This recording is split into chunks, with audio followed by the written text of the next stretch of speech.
It's the elephant test. If it looks like an elephant, it feels like an elephant, then it's probably an elephant. Everyone's always looking for the next angle. Yep. It will happen. Be on the lookout for it. The pendulum has to swing back the other way from the bottom for this industry to survive in a most appropriate way where compliance is concerned. If we, as a group, can teach them to move towards better compliance, understanding the law, and educate also their clients, move towards it, because there's opportunity here. If you're a compliant umbrella company, you look at the contract and you say, that's brilliant. If you a non-compliant umbrella company, well, you take the risk that we can literally destroy your entire business just by being found out. It's another point about collaboration, isn't it? And actually making sure that we've all got a problem, but we're all going to solve it together. Hi, and welcome to Orca Pods. Today's a bit of history, gents. This is the biggest podcast that we've ever hosted. It's probably one of the biggest topics that we'll ever discuss. And basically delighted to have you all here. I think I'm not going to bother doing this. Let's have some proper introductions from everyone. Simon, do you want to start? Yeah, thank you. Simon Bliss, Chairman at the Team Recruitment Network. We support 500 plus small and boutique recruitment businesses with some guidance, learning and development, and navigating through some of these challenging changes we've got now. I'm Sebastian Sauca. I'm the CEO of SafeRec. We are a tech company, and we also run a certification for umbrella company where we basically audit everything that umbrella company are doing, making sure that taxes are paid to HMRC for each worker, and then sending proof of compliance to both the contractor and the recruitment agency. Excellent. I'm Rhys Thomas, Managing Director at WTT Group of companies, and we provide legal, tax, accounting and insurance advisory services to the entities in the contingent labour supply chain. And I'm Tom Wallace, also from WTT. I'm Director of Tax Investigations, and I've spent the best part of the last 7 years dealing with the fallout from disguised remuneration schemes in the umbrella sector. I've made it out like this is the first time we've ever come into classes. Then, I mean, you're all pretty well known, but look, I think obviously thanks for being here. Today we're going to have the pleasure of discussing the umbrella reform and the announcement of direction of travel to joint and several liability. So can we break that down into layman terms? So what does that actually mean? Is there a nutshell answer to that, or? Well, you're looking at me, Rob, for a start. Well, so let's go that. And with the build-up you've given it, like, thank you for making me be the opening person here. That's I'll pay that back in spades. Don't worry. No problem. The umbrella regulation. If you look back here, you look at the umbrella sector, and to be perfectly blunt, it has been a focus of abuse of tax avoidance for 20 years, maybe. Clearly, we've got to a point where we've got 800,000 people who are working under umbrellas. We've effectively got tax estimated to be missing of around about £500 million. So it's got so big that the revenue can no longer ignore this, because what was happening traditionally is you'd have an unscrupulous umbrella that would start up. Perhaps 12 months down the line, they would fold, transfer the employees onto another umbrella, go again, and it was leaving this trail of tax that was missing from the system. And effectively, what was happening was the worker was being left holding the baby. So the scheme operators were taking their 15, 20% and disappearing. And, after all the promises, there's these huge tax liabilities, which I think, again, if we're all being honest, HMRC were not quick on the uptake, and that meant there was 2, 3, 4 years liability building up very, very quickly. If you've got someone on a day rate of a kind of £1,000, that can build up very, very quickly. The idea of the reforms is to close that tax gap, to say, okay, we are going to police the umbrella market, but we're going to do it in a way that means that it's going to be self-policed in effect, because we're going to stick the liability up the chain in a joint and several way. So that's quite important. This is not debt transfer. Yep. This is joint and several liability. So if you are an agency who engages umbrellas, you are potentially joint and severally liable for any tax that is missing in that chain. If you are an end client who, again, engages umbrellas, you are potentially joint and severally liability for any missing tax. So that's when there's no agency between the umbrella and the end client. Correct. And what that's doing is that if you do have an unscrupulous umbrella in your supply chain and it does fold and it does disappear, there is someone in the supply chain, almost certainly bigger and not going to disappear, who is there to pick up the liability rather than the worker. So enormous. Huge. Yeah.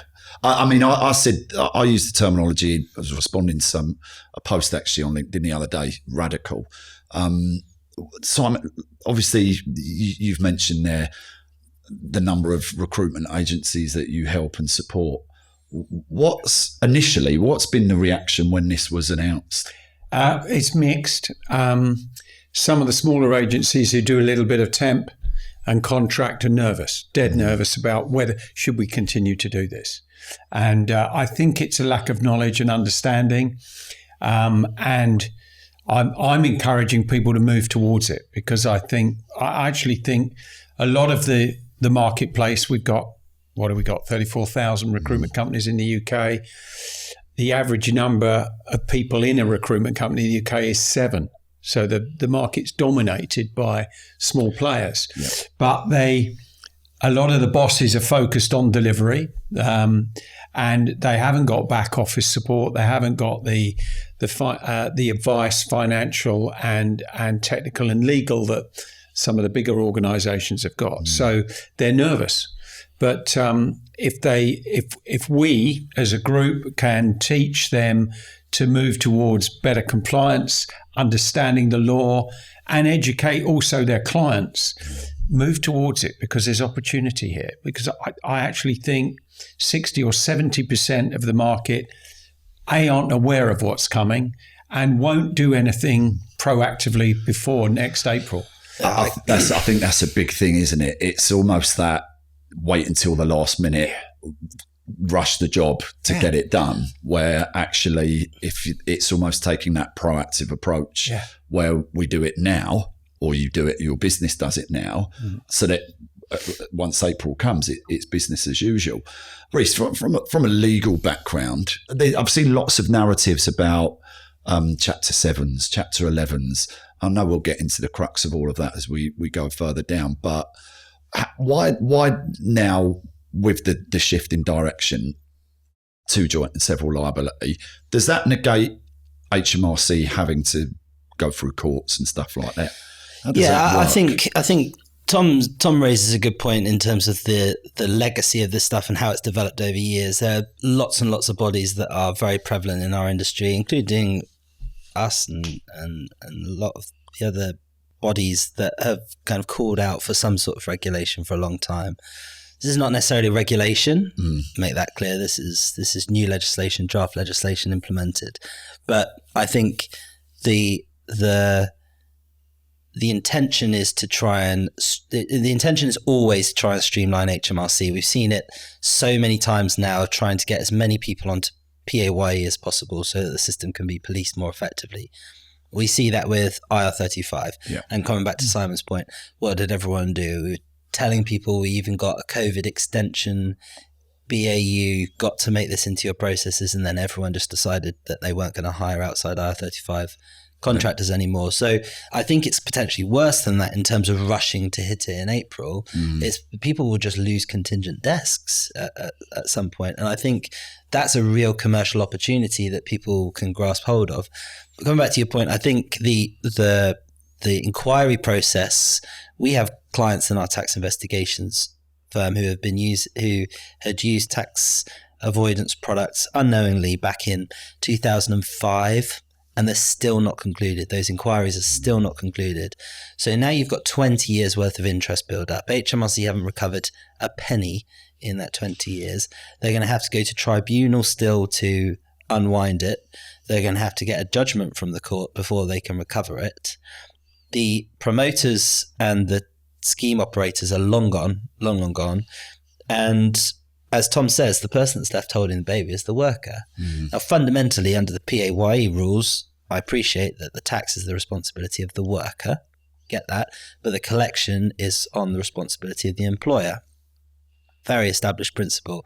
So you're absolutely right. It's about streamlining everyone into an efficient collection mechanism where those 20 years worth of inquiries don't really need to happen anymore.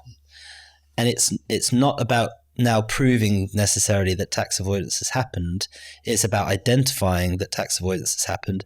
And something where HMRC have traditionally not really been as effective is enforcement. Yep. So it's fine to identify it, but then how do you enforce it and collect it? And that's the bit that's been missing. And I think that's where JSL is really being focused is, okay, we can actually collect this money quicker and we can enforce quicker. Mm. And that's where the money is going to really start to come in, I think, for HMRC.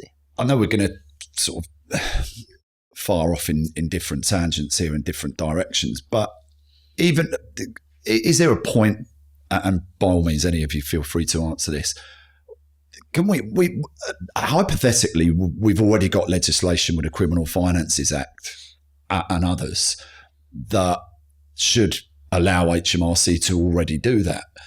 Is this genuinely a point? And I raise it a lot, and which is why I'm asking my expert panel. But you can have as much legislation as you want. If the enforcement isn't there, does anything else hypothetically matter? Well, I think the point is that those bits of legislation that already exist have subjectivity to them, right? They need inquiries. They need to work up a decision. They need to prove that decision. HMRC will always be the claimant in that situation. The taxpayer will be the defendant. And so the burden of proof is going to be on HMRC to prove that to a court, to a tribunal. So if you look at IR35 legislation, got to prove that the pillars of IR35 have been met. Section 44 legislation, got to prove that they're actually an agency worker under supervision, direction and control. These are things that need to be worked up and an inquiry process led. JSL is much simpler than that. Is the tax missing? Right. If yes, go after the agency or go after the end client. It's a much straighter, more binary outcome. And that's the difference to this legislation, I think. That it's go after the agency, go after the client, on the proviso that the umbrella company cannot obviously pay it. Yeah. I think that's important because there's lots of, it goes direct to the agency, direct to the end client. No. Well, I think what we were talking about is that the enforcement stage to HMRC is about collection. And the draft legislation includes changes to Regulation 80. And the Regulation 80 determinations are the mechanism for HMRC collecting tax from the employers. Those can be transferred to Reg 81 to move down the chain to the employees under the current legislation. But what they insert into Reg 80 under the draft legislation is ultimately that now if you are identified to be a purported umbrella or you're identified to be a relevant party for the purposes of that legislation, the Reg 80 can just go to you. So you're absolutely right. There's a real nuance to that legislation in that there is a point where you can get to this stage where both parties are ultimately liable, and that's what joint and several liability is. But in order to get there, a Reg 80 has to have been issued, which means an underpayment of tax has to be identified. So the umbrella, if the umbrella is constantly paying the tax, then a Reg 80 never has to be issued. Yeah. If the umbrella doesn't pay the tax and a Reg 80 is issued, then it can go to both parties. So it is the case that they're both jointly liable, and HMRC can go either party, but it still is precluded on the fact that the umbrella hasn't paid the tax. I think there's a further nuance to it there as well, which perhaps people are missing, is that we're talking in the context of tax avoidance here. Yeah. But the legislation would equally apply just the same if someone just decided not to pay the pay-as-you-earn and fold the company, or the national insurance, or whatever that is. Which has happened, let's be honest. Which is why, okay, it's fine to do initial due diligence on an umbrella, but you need that ongoing due diligence to understand that actually the money is being paid to HMRC monthly, just like any other employer. And Sebastian, that's probably a brilliant part. Yeah. You've been sat there very politely nodding your head and listening. But obviously, look, everyone sat here knows about what SafeRec does. I'm honoured to say I was the first to ever partner with SafeRec. And I said this when you and I had a podcast. I remember seeing it for the first time thinking like, this is going to change the game. And Did I ever think we'd be sat here now discussing JSL? No, is the my honest answer. But what a position to be in for something that is so enormous and so important, and to have the ability to obviously help agencies and end clients as well as contractors. Initially, when this was announced, what was your immediate reaction to it? Well, I think that they were like, we had some conversation with HMRC on the back of the autumn budget, and we had some hints that that was the direction that they were about to take. And obviously on the 12th of June, they had this stakeholder meeting, and we were part of it, where they met 12 key stakeholders, and they were explaining that they were about to put in place joint and several liability. And so we had a little bit of an understanding of what's happening.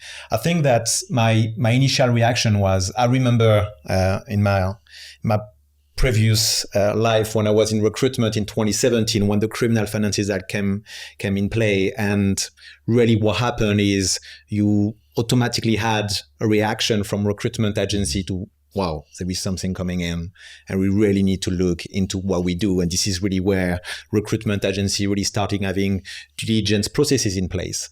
And the idea behind SafeRec when we started it was, well, fundamentally every single legislation that exists today, including joint and several liability, is about taxes, and have taxes been paid to HMRC. Everything is linked to tax.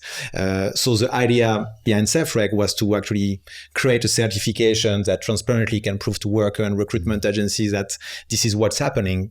And once that came to play, I think that my reaction was there is no choice now for recruitment agency to just really and truly understand the umbrella companies that they work with, and if taxes for their worker have been paid to HMRC. I think that one of the downside of due diligence is, after 7 years, kind of become a little bit of a tick box exercise, where you just can't say, I can have the contract of employment, the certificate of incorporation, the insurance, and you got your document and you move to something else. I think that what the government is doing now with JSL is really to say, you will always have to care. Yeah. And to echo what we said, I think that the fundamental difference here as well is the impact that is going to have on every single recruitment owner that want to sell their business. Yeah. Because if you want to sell your business in 2029, the organization that's going to buy your business will want to understand exactly how we're going to get a Reg 80 anytime. So they will want to absolutely understand that, how can you prove to me that over the past 4 years, taxes for every single one of your temporary workers have been paid to HMRC? And I think that it's just very, very important. And I think that it's really changing the game for recruitment agency, and just the attention that they need to have with the umbrella companies that they're working with. It's not sexy, is it, compliance for recruitment agencies? It's not. Let's be honest. You know, well, it is for me. For some of it, but it's almost a bit of a burden. It's like, that's certainly how any engagement I have, and when I start talking about compliance, I see people's like their colour drain. It's like, here we go. But actually, your point's really, really relevant now, is that continuous cycle of always having to now do it. Is that something that's testing your members? Yeah, it is.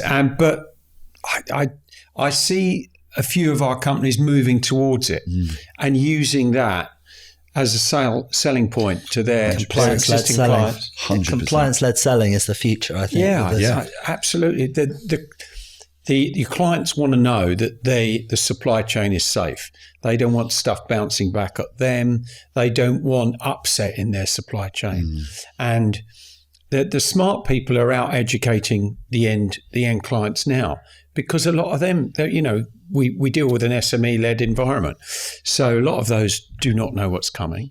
Attached to all of this is the Employment Rights Bill as well. Yeah. So that education piece for the umbrella changes and ERB, I think, are a unique opportunity for small recruitment companies to get out there and push some of those other agencies out the way who are not really fulfilling and embracing the new changes. Go on, sorry, Rhys. No, I completely agree with you, Simon. Completely agree. But I think, in addition to that, I think that the burden, and when I'm speaking to recruitment business owners and clients, the frustration or the reluctance, as you say, comes from actually just understanding it. Yep. Once it's understood, it's pretty straightforward. It's not fundamental, and we're in a very fortunate time where we have tools like SafeRec that can carry that entire burden. It's not a cost for recruitment agencies to deliver that in, because it's already being managed by the umbrellas. They're already proving their compliance. I think as soon as you can engage in that process, and then you can lean into what Simon's saying is, I can prove all of this. I loved it, to be honest, because you guys started auditing us first, but then we went to, we've been auditing for 5 years. So what you've said there about selling your business, at Orca, there's 5 years forensic audit history. But actually, I think the cost element, you look at the economic society and climate at the moment, for any business, especially recruitment agencies, costs are going up, margins are going down. I think there's a genuine fear of how much is this going to cost me? Yeah. I think the beauty of obviously what SafeRec do, and for complete and utter balance purposes, obviously there are other products out there, but certainly for what SafeRec does, it doesn't, the fact that it costs the agency nothing. And, I put a post out the other day, we pay thousands for compliance, so you don't have to.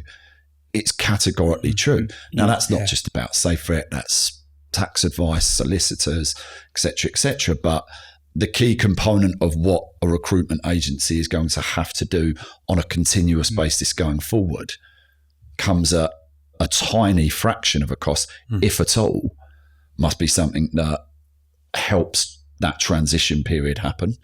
Definitely. If you can engage, if you're in a network, or you're in a recruitment body like the REC APSCO ourselves, then we can connect you with all the right specialists like these guys who are partners of ours to give that guidance. And knowledge is powerful. Just get involved early. That's all I'm saying. Yeah, go on, Tom. You were going to say something. I was just going to take the opportunity to come back to something you said a moment ago, and you mentioned a number there, 5. It's quite an interesting number, that, because you've got 5 years worth of audits. Yeah, HMRC can go back 4 years.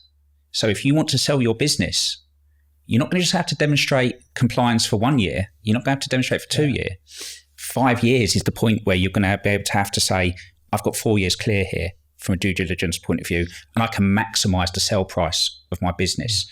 So it's no good thinking, do you know what, I'll get on board when the time's right. It's get on board now. So history actually matters to a certain degree, doesn't it? 100%. So all of you have spoken about actually doing proper due diligence on your umbrella partners. Actually, the history really does matter. I mean, we get instructed on M&A activity fairly consistently in terms of auditing recruitment businesses and umbrellas, and we anticipate a fair amount of consolidation in this market coming up. As Tom says, if you're anticipating selling your business in the next 5 years, which, let's be frank, there's a lot of recruitment businesses that were already thinking about this. If we're acting buyer side, the first thing we're going to do is look for the skeletons in the closet. We're going to look for the use of mini umbrellas, either incidentally or on purpose. We're going to look for the rogue recruitment agent using umbrellas that are not on the PSL or the ASL. We're going to look for those things. And we're fortunate in the tax investigation side of our business has 25 years worth of tax avoidance data collected from about 4,500 clients. So we have deep volumes of data, which helps in terms of the audits that we run for SafeRec. Of course, we find the problems in these companies quite quickly. We find the directors involved. We find the people behind. But equally, if we're talking about M&A activity, if the buyer is engaging companies like ours to find the skeletons, they will be found. If instead, on due diligence, such as yourself, you can provide 4 years worth of SafeRec data, which shows that every worker has been vetted. If a recruitment agency can say, every single worker I've ever supplied is listed on this report that's given. All my payslips all the umbrella company payslips have been checked, and every bit of their government gateway account has been checked, that tax has been paid. I mean, we're satisfied, right? We'll do some digging, just carry on digging, but I'm pretty sure we're not going to find anything in those circumstances. So we're talking about valuation now. And the best thing about that is, coming back to Simon's point, with 35,000 recruitment businesses in the UK, only a fraction of these are actually going to get this right. Only a fraction are going to engage. So now we're talking about search funds that we work with who are looking for recruitment businesses to acquire. I know where I'm going to suggest they look. Right. They're going to look for the ones that are linked up with companies like SafeRec, because ultimately those are the ones that are getting it right. And so we're now talking not necessarily about whether or not you're selling a business. I think we are fundamentally talking about that, but we're now talking about valuation. So we're talking about multipliers. So are we adding an additional multiplier point on for outstanding compliance on the basis that we know that the acquirer is not going to get a Regulation 80 determination in 4 years' time? Equally to the seller as an individual seller of the shares knows that they're not going to get clobbered by the buyer on the tax indemnities further down the line, because they know that it's been dealt with. So coming back to the point, for an agency, it doesn't cost anything. Yeah. Yes, you have to engage in it. You have to review the reports. You have to check that all your workers are on the list. You have to do all of those things. But to potentially increase the valuation of your business, to potentially increase the allure of your business to an acquirer, and to give you more chance of selling your business in the future to an acquirer, if that's your pathway, for no cost, and give you more short-term opportunity on commercials, it seems like too big an opportunity to miss. But I think there will be some people who miss it just through kind of paralysis, really. Yeah, I do. And also you'll have people that miss it who are deliberately not going to change their ways. Of course. You know, or who fundamentally can't survive commercially without it. And I was going to say that, you know, we touched on costs going up, margins going down. Yeah. I went to a meeting 4 or 5 weeks ago, and the individual openly is doing avoidance, openly. But otherwise they make 19p. Yeah.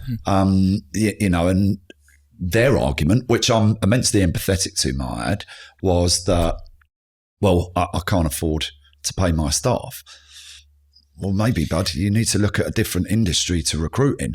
That's the harsh reality that we're dealing with. And I'm going to be honest there, I don't have the sympathy there, because your business model's fundamentally broken. Yeah. If the only way you can operate is through being non-compliant, that's not a business. It doesn't matter what industry you're in.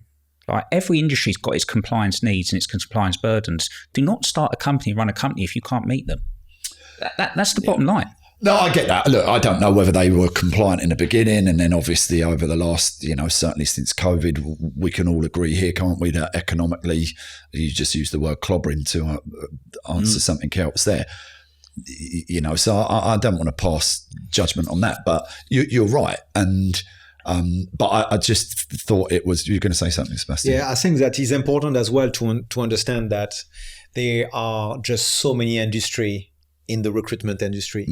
And there is a lot of recruitment agencies, especially the one that recruit like low income and low tax worker that suffer from, increase of employee and the reduction of the thresholds that suddenly mean that the rate that they negotiate with the end client just like go a lot higher, and you add to that the increase of the national minimum wage that went from £9.50 a few years ago to £12.21 now. And I think that the problem as well is you have this type of recruitment agencies that have a wrong business model, but you also have recruitment agencies that just survive this increase from the bottom, meaning that they need to negotiate bigger assignment rate effectively and bigger rate with the end client. And when the end client said no, sometime, and probably wrongly, they relied on some kickback from the umbrella company or some business models that maybe they didn't really look into it. And suddenly you are in a situation where, well, their business model is not viable anymore. And they can go to see the end client and say, well, I'm really sorry now. We need to get an extra £2 per hour margin for us to be able to survive. So there is this problem of umbrella company non-compliance has been there for, as Tom said earlier, like 2 decades.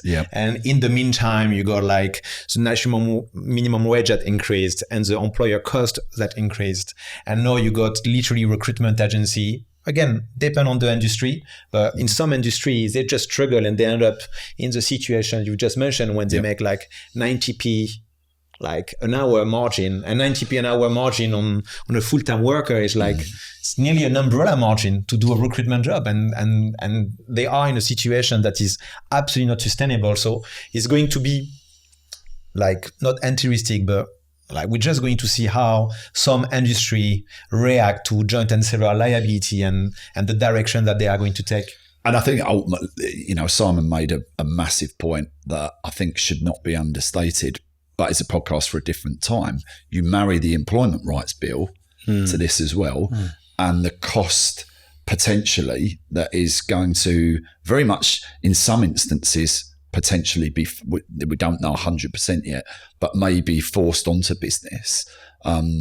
Guaranteed hours as an example, and again we won't get into the nuts and bolts of that, but the potential direction that they'll go in would hypothetically force an employer who is historically always had a contingent workforce to actually now be deemed the actual employer. So there's costs that then go on top of that. Slightly different, obviously, we're talking about agencies, but I think the point that you make there about putting them both together and in essence it being rolled out at the same time is only going to become more challenging from a business cost standpoint. And what you've said there, Sebastian, I couldn't agree with any more. Are you getting feedback from agencies about all of that at the moment? Loads. You are? Yeah, and we're doing our best with some of the people around this table and our other legal partners like JMW, Paul Chamberlain, Legend. Just doing some educational webinars just to let them know what's coming down the track. But with the ERB, they still haven't worked out all the nitty gritty, you know. But there's going to be day one rights for SSP and day one rights for, workers the day they join a company. If they're going to have rights for immediate, if they're dismissed immediately, they can challenge that. That's phenomenally different to the rules that we had in the last few years. I think the good thing is actually at least the roadmap now gives a little bit of buoyancy, if you like, for a business where it's not literally right. It come 2026, everything is coming all at once. And I think steering back to obviously the JSL, I think that the employment bill roadmap and giving a little bit of breathing space on that really does mean that businesses can get and should be getting this part right. That's really what we're trying to say. And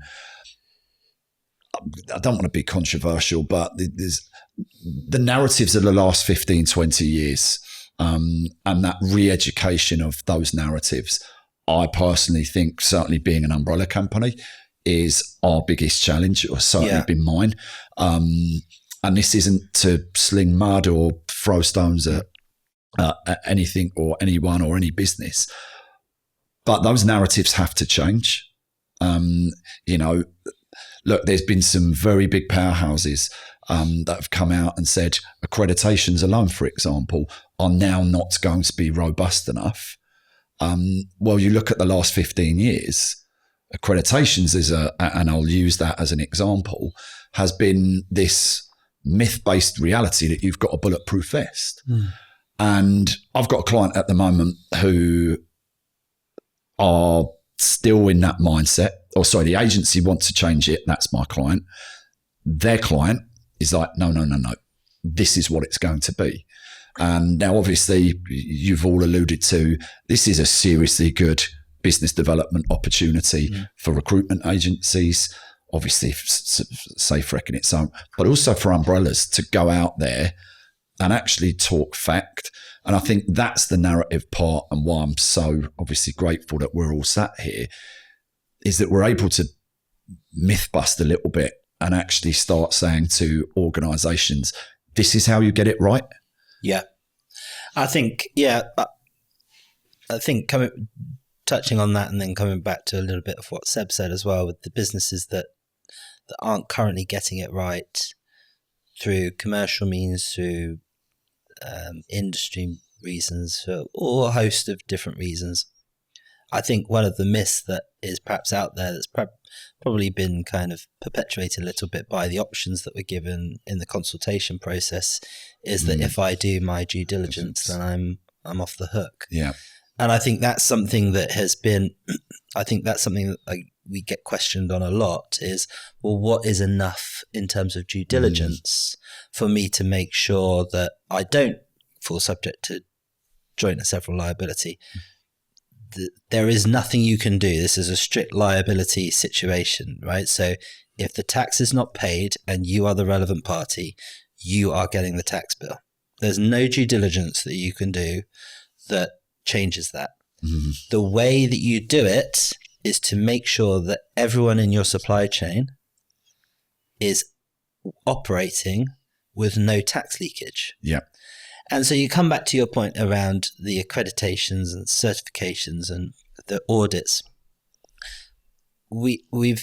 Yes, they've been the kind of shining beacon for the last 15 years because we haven't had the tools to deliver the volume of checking, auditing that we need. We've done auditing of umbrellas. We're talking about some of the big umbrellas that are churning out kind of 10,000 pay slips a week. Yep. Nobody can physically manually do that. And so I do accept for a lot of agencies and end clients and umbrellas, it's been an impossible task. 100%. It just has. We're very fortunate to have tools like SafeRec now. We're very fortunate that they are accessible on a broad basis. And for me, there is no excuse anymore. And there's no excuse to put your company at so much risk. So I think where we're talking about narrative, we're talking about trying to, yes, increase some transparency. All of us around this table have been talking about trying to create transparency in the supply chain for years. I think what we're able to do is create that transparency now through technology where we haven't had the opportunity to do that before. So it's a really good step forward. But I think what has allowed to happen a little bit is that the agencies understandably control the supply chain. So they can pile pressure on the umbrellas, they can push up the assignment rates. But if there's entities in between, then the umbrella is always the guy at the bottom. Yep. And is always pushed. I think there's a real opportunity for everyone in that supply chain to reset now. I agree. And to push on with the increase in margin. It can't be a race to the bottom. It has to be let's increase our margin. Let's do it more respectfully in that there will be many people watching this podcast that say I'm talking nonsense and it will never happen. I completely appreciate that. But I do think the pendulum has to swing back the other way from the bottom for this industry to survive in a most appropriate way where compliance is concerned. I would expect agencies to be pushing for higher assignment rates from their clients on the basis that they're doing everything compliantly right. They're protecting their clients and they're taking on risk associated with it. I would expect umbrellas to say, look, I'm meeting these costs to prove compliance to you so that you can win more business up the chain. Yep. And I think where we've had these kind of silo entities in the supply chain of everyone looking after their own issues in their own pocket, I do think it's time for a little bit more of a collaborative approach in that supply chain. I do think that will happen. I know I'm kind of optimistic in that. And there will be people who say I'm being naive, but I do think it can happen. I think that we're in a completely different world. We're entering into a completely different world here. And it does need a bit of a reset and a rethink in terms of commercially how businesses approach their clients up the chain. But I think from an umbrella standpoint, I think that happens naturally. I'm not just talking about tax avoidance here. I think some of the alleged unethical practices are immediately stamped out. Yeah. Immediately, because every time I run a payroll and SafeRec audits that, they're not just auditing that the tax and national insurance has been paid correctly. Things like holiday pay, which we all know had a very, very long spell in the sun in terms of very negative media against it. SafeRec checks that that individual is being paid their holiday correctly. So the ability for anyone to potentially fiddle with that is eliminated. So the balance is almost, it's addressed to a certain degree, which allows you to have the conversations that you've quite rightly mentioned there. I think that there is also like a bit of a misconception that the auditing part on its own is 100% of what's being done. Like what we created with SafeRec is not really like just a technology that audit pay slips. There is technology, and really good one, but we also have an entire framework that we built with partners like WTT, and really, like, from my point of view, and I always say that when I speak to clients, in terms of umbrella compliance, you don't have one silver bullet. You not have one something, you do that and you're fine. And what we've done with SafeRec is a sum of a lot of things that is a silver bullet in itself. And you take the fact that you got WTT, and they mentioned earlier all the data that they have and the experience that they have in terms of tax investigation, that reviews, the umbrella company, the contract, the processes, the policies. And the choice we made was that instead to be transparent about what we will do, we're going to be transparent about what has been done. So every single SafeRec certified have a report written by WTT Legal that effectively is a 30 to 50 pages long report showing everything that has been done. Then we got the payslip auditing. Then we get the RTI. Then we get the HMRC tax account of the umbrella company to make sure everything has been paid. And we also have the contract with the umbrella company, because when an umbrella company signed the contract with SafeRec, he said that if the organization or any associated company is found to be non-compliant, we remove the certification and we email every single one of their historic and current clients that they lost the certification and why. And that in itself is also part of the compliance frameworks that we've done, because if you're a compliant umbrella company, you look at the contract and you say, that's brilliant. If you a compliant umbrella company, well, you take the risk that we can literally destroy your entire business just by being found out. And what is very important as well is enforcement, because we don't only audit what the umbrella company is doing, we also have the platform for recruitment agency, where we have thousands of emails that are being drag and drop by recruitment agency that give us feedback on the industry, on what's happening, on associated companies that maybe are not certified by SafeRec and exactly what's going on, etc., etc.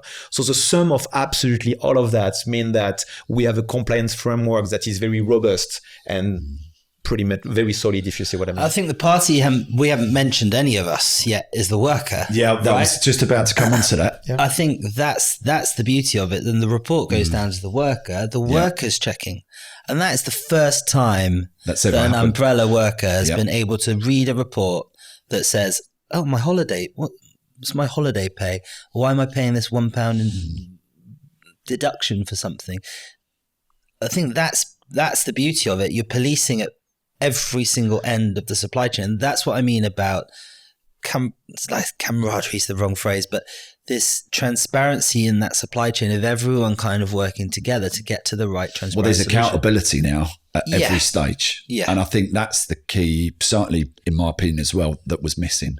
What you've just said there about the worker, does it, however, then, and it probably should do, but for those workers then that are still actively pursuing payment models that they shouldn't do, it almost eliminates any, I didn't know. Well, actually, there's tools out there where you can know. I'm not a big subscriber anymore to the I didn't know percentages of what they really are and what. I mean, Tom's better to talk on this than me in terms of the tax investigations, but do not underestimate how good these salespeople are. Okay, fair enough. And I think do not underestimate how quickly they will get into businesses that as we've spoken about, cannot survive without the kickbacks and the shared arrangements that they get.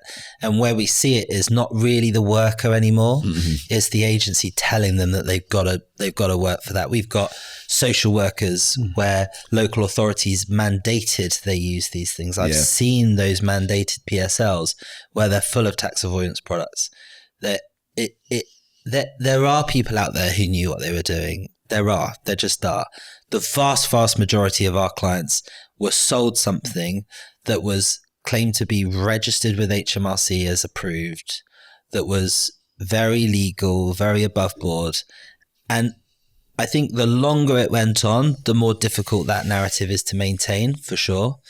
But we're talking, and this is why I come back to the worker, is that the workers never had the opportunity like this to read that report and see and think, well, actually, I haven't paid any tax.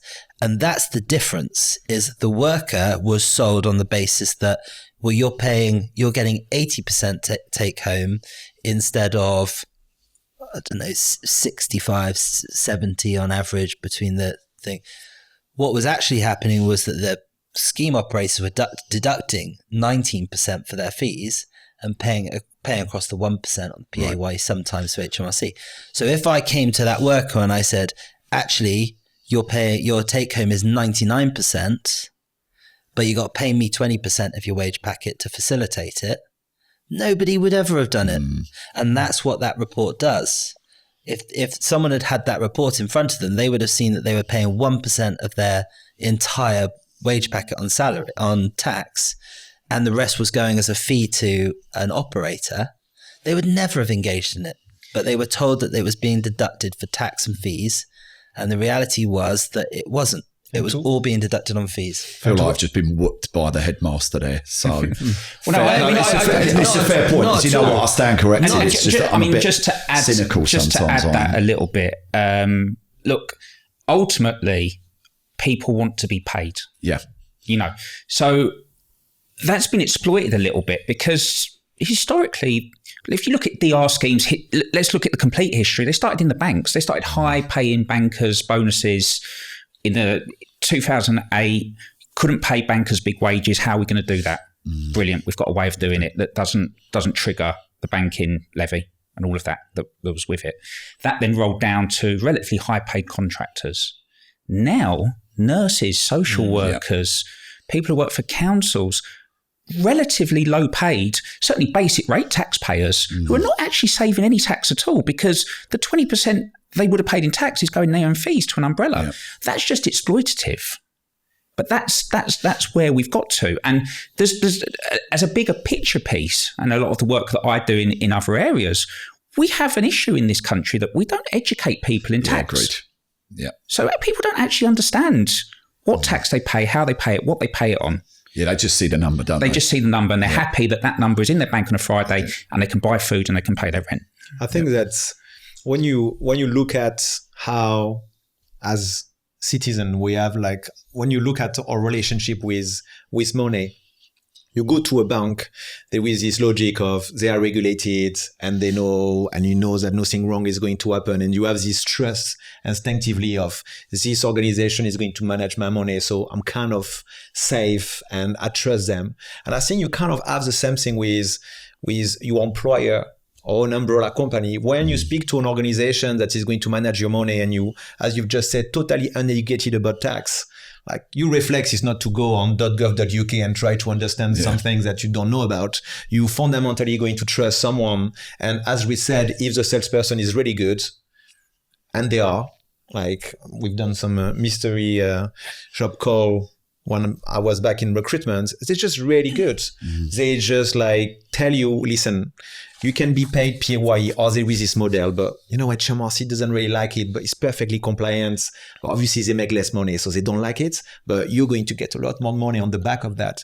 They don't call the worker and say, listen, it's totally illegal, and at some point, you're going to receive the tax bill from HMRC. It's not how it works. So I just believe that we have this relationship to organizations that manage money where straight away we just like trust them, or most people trust them.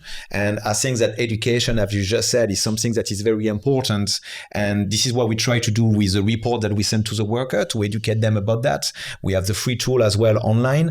And I think that every single organization that provide information to workers, including compliant umbrella company, that onboard them properly, that give them illustration of payslip, explain what happening in their payslip, all of that is a real positive to make sure that all people are getting more educated about taxes and more protected against like falling for tax avoidance. Well, it's mental security, isn't it? Like paying someone. I personally, that's the most sacred of responsibilities, because if we don't pay you, and you just alluded to it there, you can't feed your family.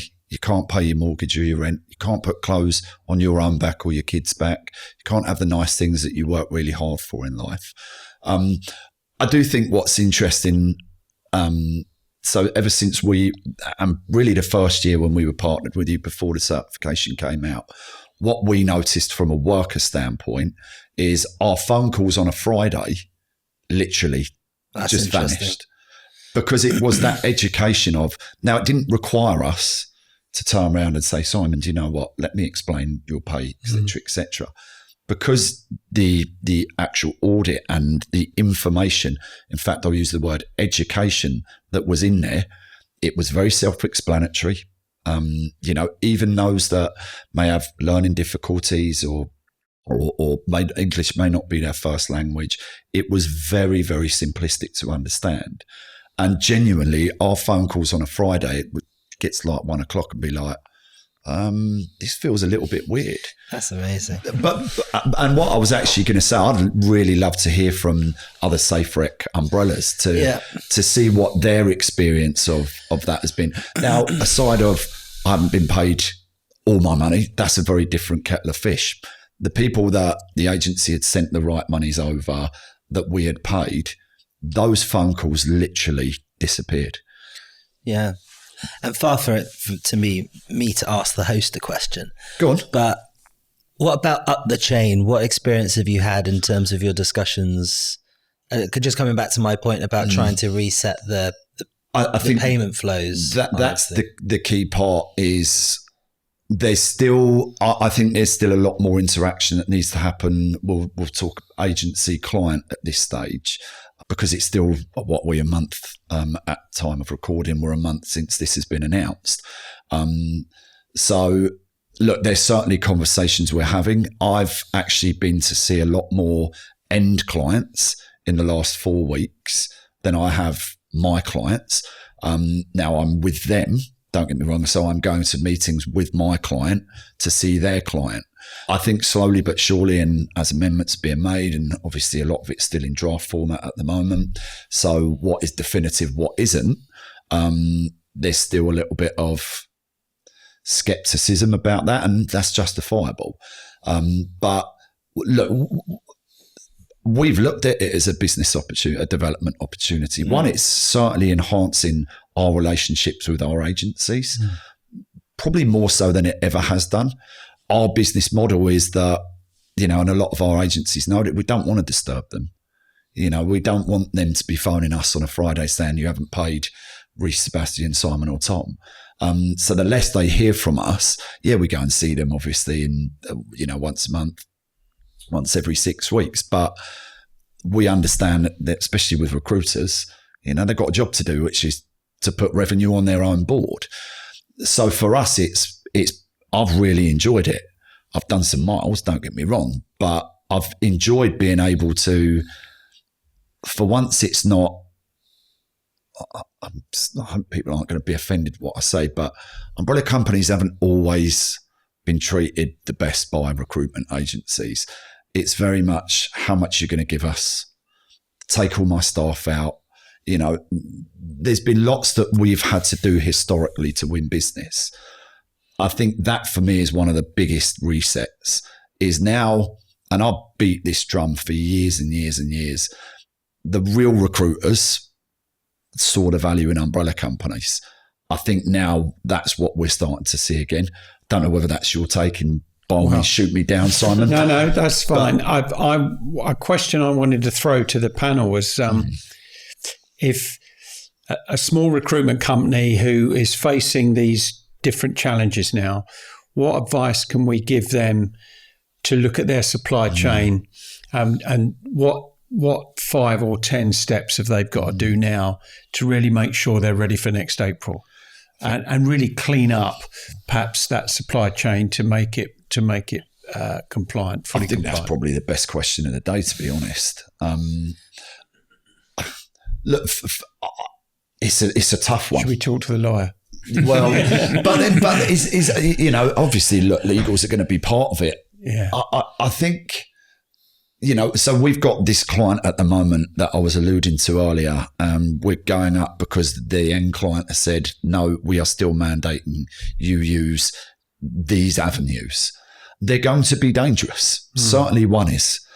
And ultimately, the last meeting, so when we'd been to the client and me and the individual had stepped away, I said to her, I was like, there's going to come a point where you personally, and as the owner of your business, is going to have to make a decision in terms of whether you are going to still feel comfortable if they do not change the mandated approach to whether you work with them or not. And I guess that's the hardest question of all in relation to what you've just asked there. Is it's going to be risk reward, which historically it always has been. We all know that the reward very much outweighs, or once you get the reward, the risk is deemed worth it. And that's why, to circle back, I said about enforcement earlier. If they enforce this properly, and there are going to be example after example after example where agencies, end clients or umbrellas get hung, drawn and quartered, and rightly so, as with the joint and several liability, I believe that then makes the question that the business recruitment agency business owner asks themselves a lot easier. I think it should be black and white. But I'm listening to you all, joint and several liability, to be able to have this discussion with you, I'm actually even more buoyant about it because of everything and the areas of expertise that you all have: tax, law, compliance, recruitment, and what you've brought here. I'm actually been sat here thinking, like, I was a little bit like, is this really that radical? But actually, when you listen to it, if you do the compliance rightly, business as usual. Yes, there's some legals. From a recruitment agency standpoint, yes, there's business development opportunities and enormous ones. From a tax standpoint, it's probably the quietest you've been on a podcast to a certain degree. Doing me out of a job, really. Well, but in a way, it's never going to do that. But there's a complementary piece to what you've said there. Does that make sense? Yeah, absolutely.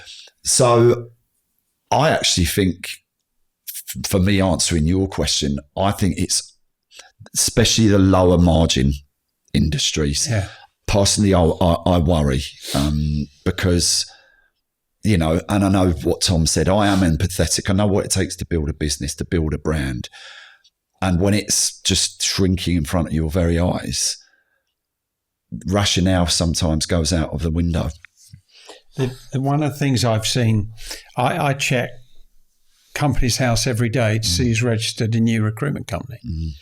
There were 22 perm businesses registered yesterday, and 18 temporary businesses, which also 78200 falls under umbrella as well. Seeing a lot of companies set up on the temporary side, which potentially could be new umbrellas or new temp agencies. There's been over 3,000 this year. 3,000 this year in that 78200 space. So I wondered how can the industry audit and check on those and what is an umbrella under 78200 and what is a temp agency? That there isn't a classification with Companies House that differentiates between a temp agency and an umbrella. Is that part of the umbrella regulation? Yeah, well, I think what we're looking at is purported umbrellas there, right? Yeah. So we're looking at whether the umbrella and the agency have any link Yeah. They're connected. Yeah. If they're connected, then the liability is invited in the JSL onto the end client. So I think that is what, we come back to the point about self-policing that Tom said at the start. That's where it's coming from, right? It's trying to change behaviors. Yeah. If we've learned anything from IR35, or off payroll, I should say, coming in, what we've learned is that the end client controls the supply chain. So if you do anything as an agency now to invite risk under JSL on the end client, then you've got a real commercial discussion to be had about what you're doing to protect. Yeah. If you're not able to evidence that you're using SafeRec, you're not able to show that you're doing anything to protect, then your client's not going to work with you. You're going to lose your client. So I think that self-policing point is really important. Yeah. And I think, to come back to your point, what can small recruitment businesses do? I don't think this is a legal point. I think we're saying the same thing to everyone in what we're saying today is engage in compliance as BAU. Yeah. I think so. I think the other thing for me is that HMRC or the government had an opportunity to do away with umbrellas here, right? They just did. Those were one of the options. They could have killed the umbrella industry, and they could have relied on Section 44, or they could have relied on agency payroll, and they could have pushed that up and tightened it. They haven't done it. We'll never necessarily know why they haven't done it, whether they think that umbrellas are actually a good thing, whether they think that to kill an industry like that would be a bad move in terms of tax collection. We don't know the reason, but let's assume for a second that they think umbrellas are a good thing. Equally, agencies now will have the opportunity to say, well, I'm going to upskill a workforce to incorporate payroll into my business. And I'm going to run it, and I'm going to spend a load of money on creating agency payroll. The margin is just not good enough. It's just not. I agree. It's just not worth it. Yeah. And so if you can, coming back to my point, if you can engage an umbrella compliantly without any cost by looking at reports, then why would you do that? Why would you transition? So my advice for small businesses, for small recruitment businesses, is more about the commercial interaction with their tier one. So if we assume that the smaller recruitment businesses are tier two, what can we be thinking about in terms of how you maintain your relationship with the tier one? Because if I'm a tier one now, I'm thinking, well, they might not be doing this, they might not be doing that. It's too much transparency. I can't opaqueness. I can't see down there. It's too much risk. I'm just going to engage the umbrella myself, and I'm going to try and fish in a wider pool. The answer is, for me, that tier two are the ones with the tight pools. They're the ones that have real specialism. They're the ones that tier ones turn to when they can't find anyone else.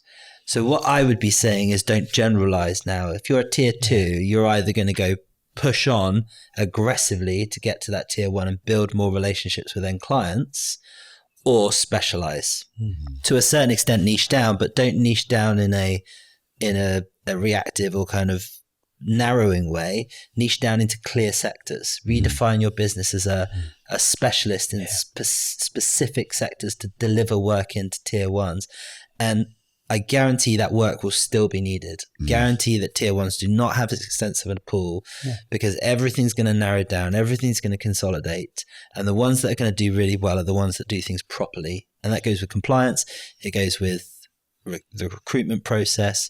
It goes with financial strength. It goes with everything, all hand in hand. And if they can show, those tier ones can show that with that tier two relationship, they're getting a steady flow of workers that are specialists, that are good, that they've got their policies right with things like the ERB, they're being checked on that in the future, with engagement through umbrellas that are on certifications like SafeRec. That's where they're going to win. And they're going to win. I think they're going to win big. So I think there's a lot of worry at that tier two level. There's a lot of worry at tier one. There's a lot of worry at tier one about being eaten up by MSPs and vendors now as well. So it does exist all the way up the chain. But if I was going to give advice to small kind of 7-man businesses, as you said at the start, I would be saying commercially focus on what you're really good at and get your compliance right. I think this is something that is important as well, is like this joint and several liability is not only directly to the recruitment agency, but to the MSP. And the MSPs are going to be ready for April 2026. So that means there is a window of opportunity for small organization to effectively engage with this MSP and just say, this is what we're doing. This is how we can literally like provide worker, like quality worker to you while you having absolutely no liability in your supply chain. And I think this is what changed with this legislation. I think that everything that happened before was kind of like the responsibility of the recruitment agency, and it was kind of like stopping there.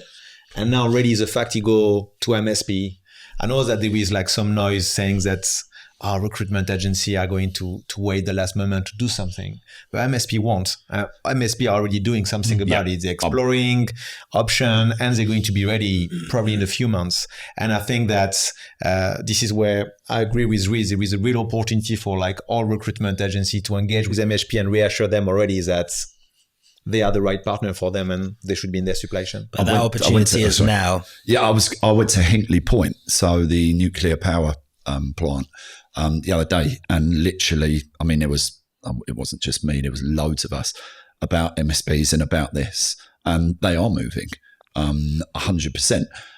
But we all alluded to this at the beginning, didn't we? It's those that will be proactive, those that are doing it now. One, you've got more time. If you start it now, you've got more time to come April. But actually, again, sitting here listening to you all, the biggest thing that's being thrown out here is there's actually business opportunity everywhere. Everywhere. Like really, really solidify relationships with your clients. Umbrella relationships with our recruitment agency clients. New relationships that are potentially being formed. I'm going to say this, and you guys know I'm not Labour's biggest fan, but they may just get this right. I have to, you know what, credit where credit's due. I think if the enforcement part is right, and I'm looking directly at you there, Tom, I actually think that there's going to be casualties, let's be honest, isn't there? I think, would it be remiss of us to sit here and say, those that still want to take the risk? Well, I think that the credit go to HMRC. Okay. Yeah. I think that this is like... Did they pushed it to government, yeah. Yes, because I think that this is what happened. I think that like they've been told to find a way to make option 3 works.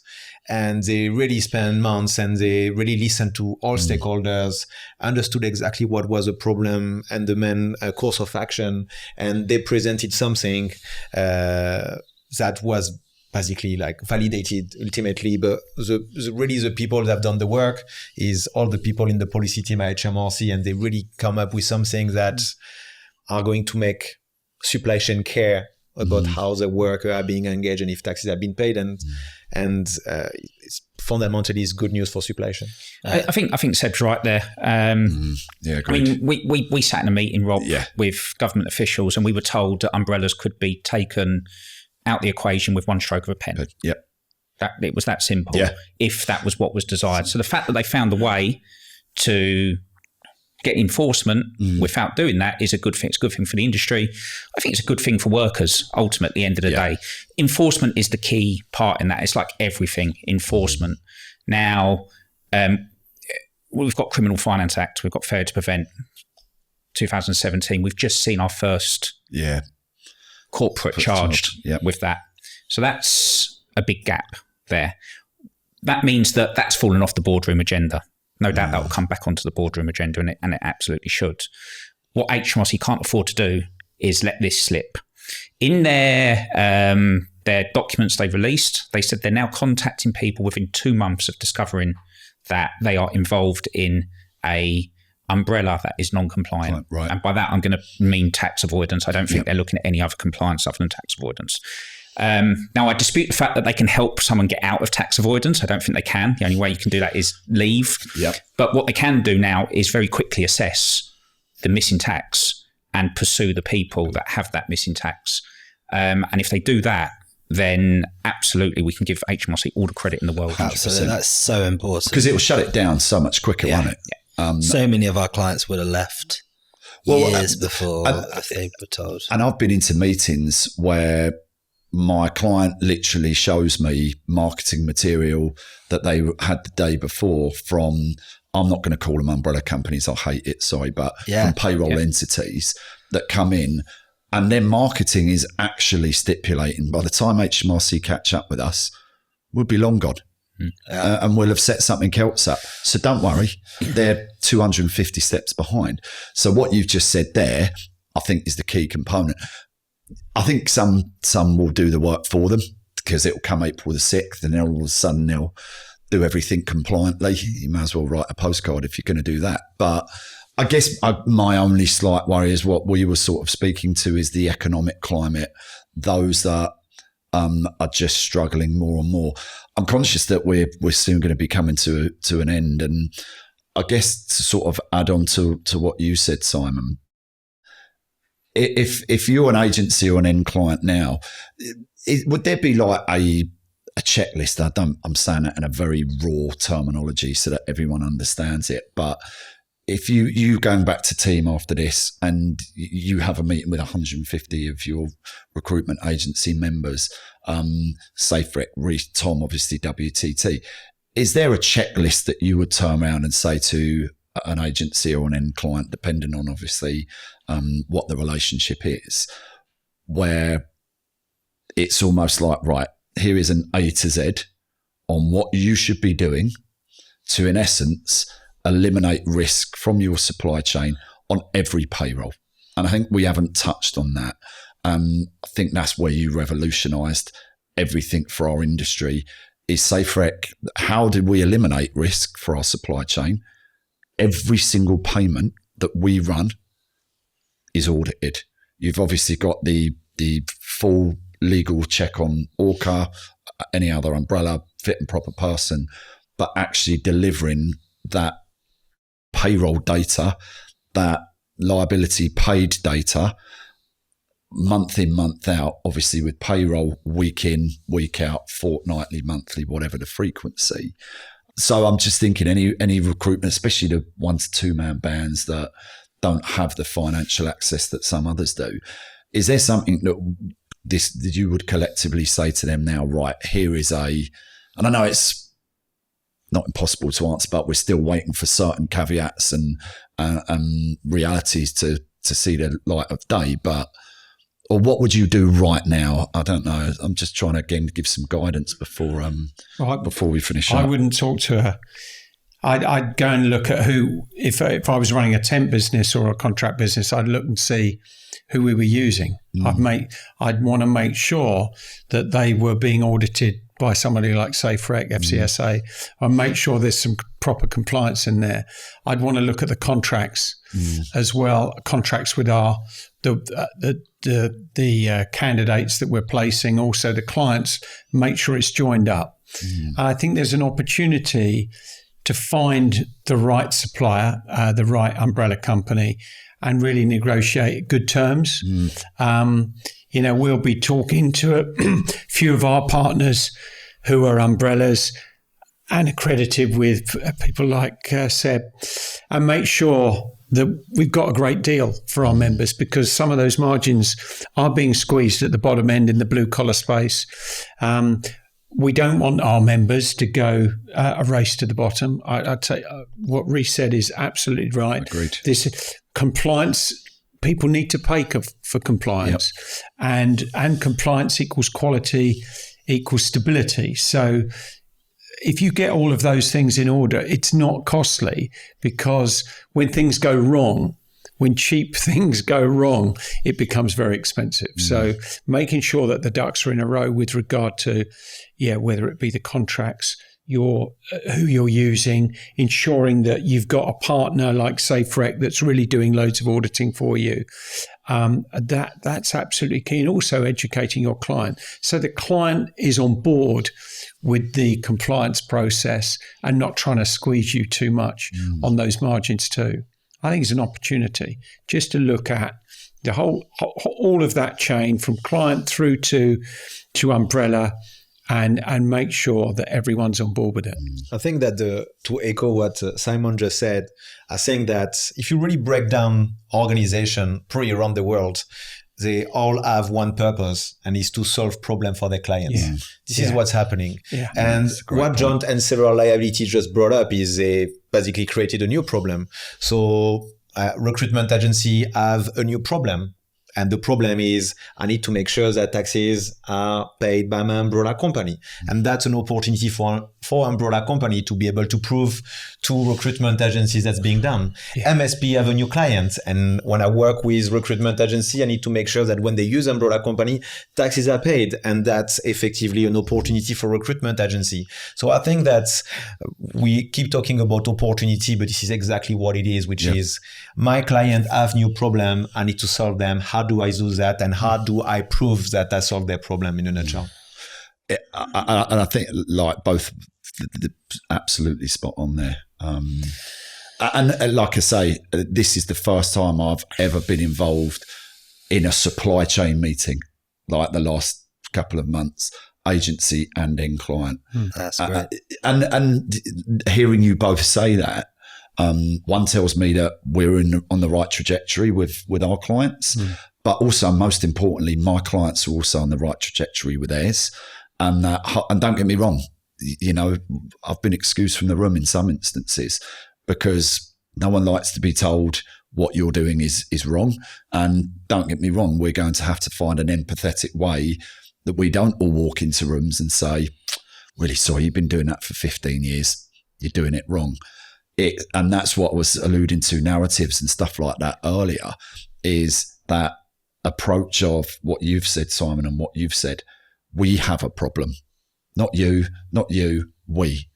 And collectively, we can actually resolve that together. Yeah. I think it's an enormously powerful message. Yeah, I agree.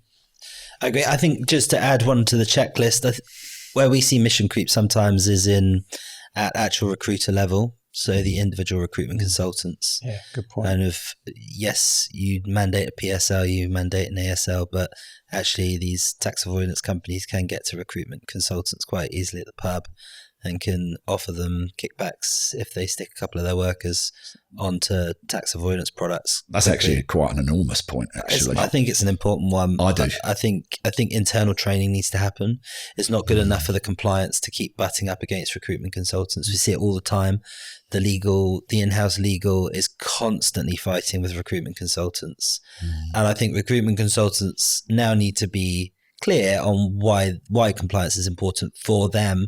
And ultimately, we got to be alive to the fact we're operating in the recruitment sector. So we have to say it for their pocket, right? The recruitment consultants, if we're talking about the vast majority of recruitment businesses, are driven by financial gain. It just is the case. And they're very proud of that, and absolutely they should. So when we're talking about the commercials here, we need to be reminded that actually if you're building up 4 years worth of legacy liability on a Reg 80, then that will put the company out of business.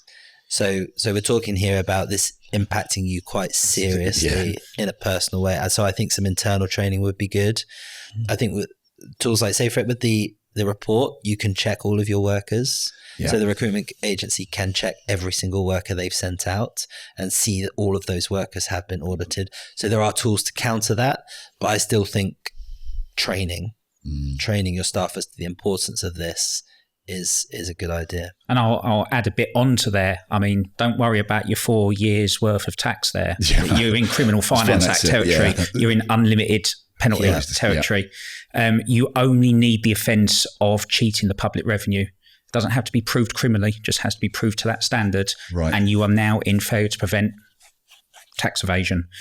1st of September, we will have the Crime and Corporate Transparency Act, which will be failure to prevent fraud, which will be work along the same lines. And I'm not even going to talk about the Bribery Act, which something you said earlier fell squarely in the Bribery Act. So there's a whole host of compliance issues that need to be got on top of because it will kill your business.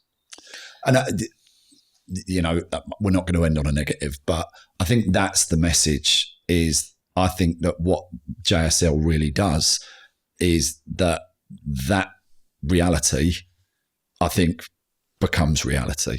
And I think that for me is, I don't think yet, I think it's where the education seriously needs to be, for sure, needs to be had. If you summarize the conversation of the last hour, if you get it right, there's nothing to worry about. And there are tools that are free, there are people that will speak to you, all of your associations will speak to anyone, just have a chat.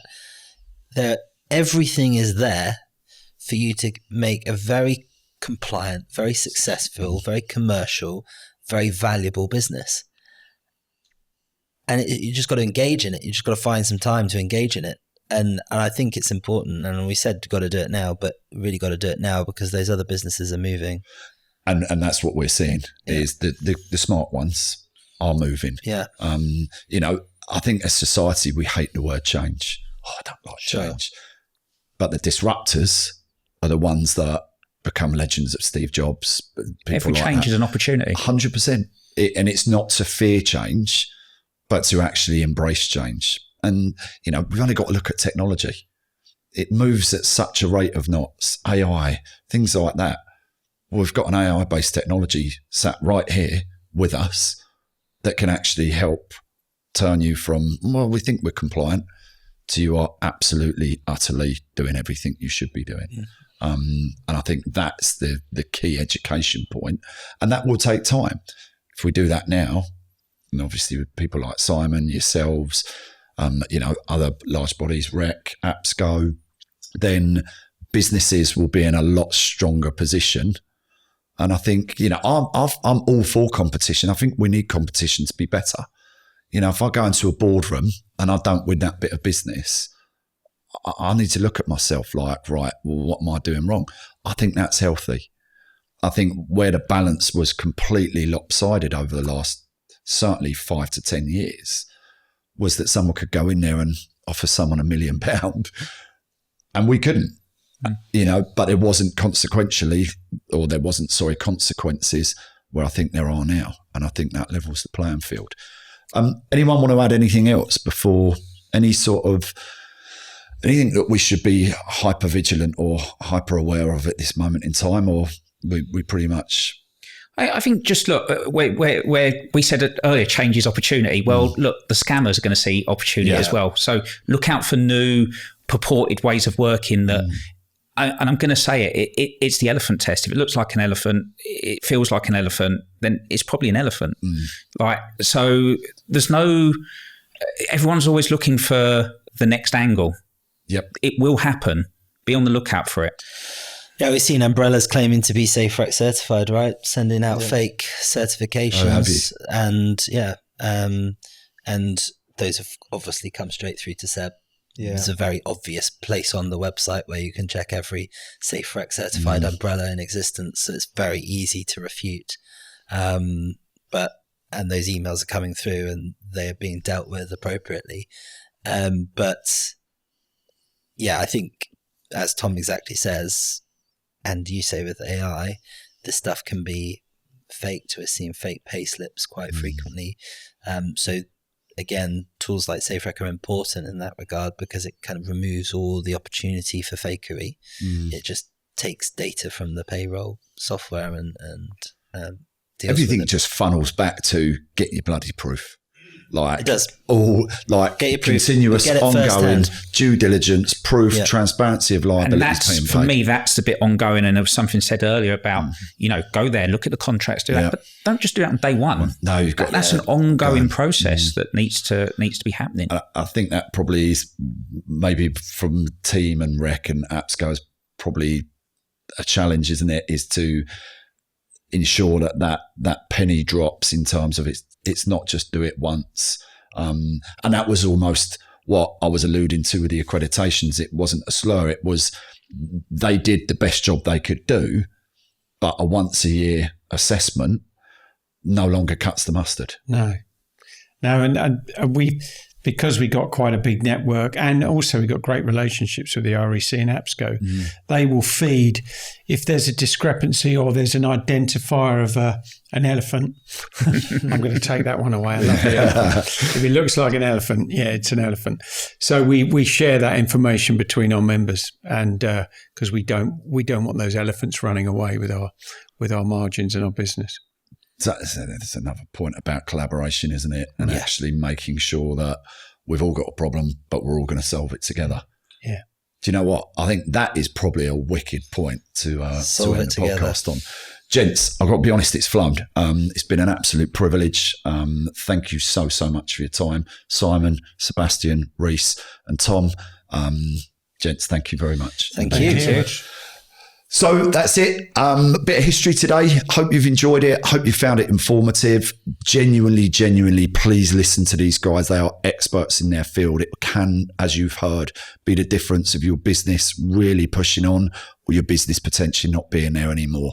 But that's it from me. Please, if you obviously like what you see and you like what you hear, subscribe to our either YouTube, Spotify or Apple channel. And once again, thanks for joining us and we'll see you next time. Thanks.